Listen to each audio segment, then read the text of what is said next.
एक वेळेस आपल्याला माणूस उपयोगी पडणार नाही किंवा माणूस आपली गरज करणार नाही, पण आपली भक्ती जर प्रामाणिक असेल ना तर ते देवसुद्धा आपल्याला हवे त्या ठिकाणी मदत करायला धावून येतो.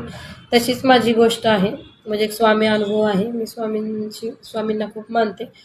तर त्याची झाली अशी गोष्ट की माझे मिस्टर म्हणजे माझं जे सासरचे नाव होतं ते मी चेंज केलं नव्हतं, सगळं माहेरच्याच नावावर होतं. कारण मुलगा लहान असल्यामुळे स्कूलला वगैरे ते लागत नव्हते त्याचे, म्हणजे असे गरजच पडली नाही कधी मला की मी डॉक्युमेंट्स काढावे. मीही लक्ष दिलं नाही, मला पण कधी आयुष्यात वाटलं नव्हतं, स्वप्नातही पाहिलं नव्हतं ही वेळ माझ्यावर इतक्या लवकर येईल.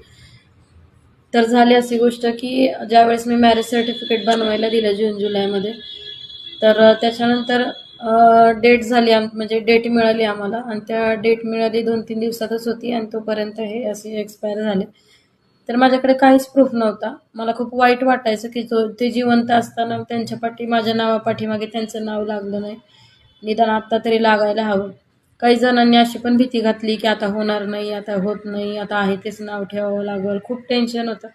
आणि आणि एक जणांनी मग असं सांगितलं की गॅझेट थ्रू करा, गॅझेटनुसार चेंज होईल.